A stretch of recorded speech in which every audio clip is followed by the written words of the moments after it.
સુરતમાં ભારે વરસાદને લઈ રેડ એલર્ટ જાહેર કરાયું છે. મ્યુનિસિપલ કમિશનર એમ નાગરાજને નાગરિકોને સતર્ક રહેવા અપીલ કરી છે.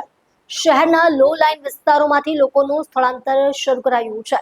શાળા, કોલેજો, ડાયમંડ યુનિટ, ફેક્ટરીઓ અને કાપડ માર્કેટમાં રજા જાહેર કરવામાં આવી છે. સાંજે તીવ્ર પવન સાથે ભારે વરસાદની શક્યતાને પગલે લોકોને ઘરમાં સુરક્ષિત રહેવા અને જરૂરી સામાન સુરક્ષિત સ્થળે ખસેડવા સૂચના આપવામાં આવી છે. પાલિકા તંત્ર સાથે એનડીઆરએફ અને એસડીઆરએફની ટીમો પણ તૈયાર રાખવામાં આવી છે. આજે 31 જુલાઈ 2024 સુરત શહેર ખાતે વરસાદનું આગમન થયું છે.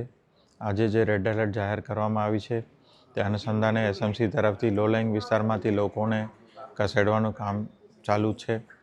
એ સિવાય તમામ શહેરીજનોને વિનંતી છે કે આજે આખા દિવસ વરસાદ પડવાનો છે અને સાંજે ભારે પવન સાથે તેજ પવન સાથે આવવાની શક્યતા છે અને એ મુજબનું વાતાવરણ હવે બની રહ્યું છે. તો તમામને ઘરે સુરક્ષિત રહેવા માટે વિનંતી છે. આજે સ્કૂલ કોલેજો પણ બંધ કરવામાં આવી છે. માર્કેટ એસોસિએશન તરફથી પણ બંધ રાખવા માટેનું આહવાન એસોસિએશન તરફથી પણ આપવામાં આવેલા છે. તો તમામ શહેરીજનોને આજે સુરક્ષિત ઘરે રહેવા અને સુરક્ષિત સ્થળે પોતાનું માલ સામાનને ખસેડી દેવા માટે ખાસ કરીને લો લાઇન વિસ્તારમાં જે લોકો રહેતા હોય એમને પણ ખાસ અનુરોધ કરવામાં આવે છે. સાવચેતીથી રહીએ તો આપણે જાનહાનિ કે માલહાનિનું નુકસાન આપણે ટાળી શકીએ છીએ. રેડ એલર્ટ છે તો આપણે બધાએ તૈયાર રહેવું જોઈએ.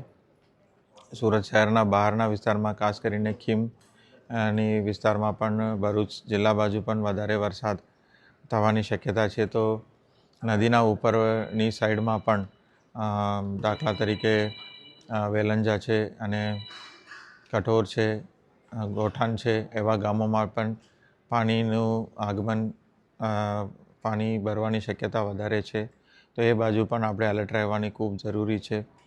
આમ કુલ મળીને તમામ શહેરીજનોને વિનંતી છે.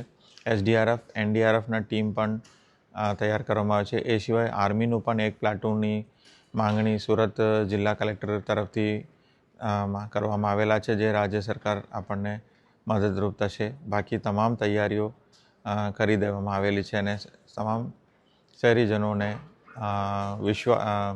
સહકાર આપવા માટે ખાસ વિનંતી કરું છું.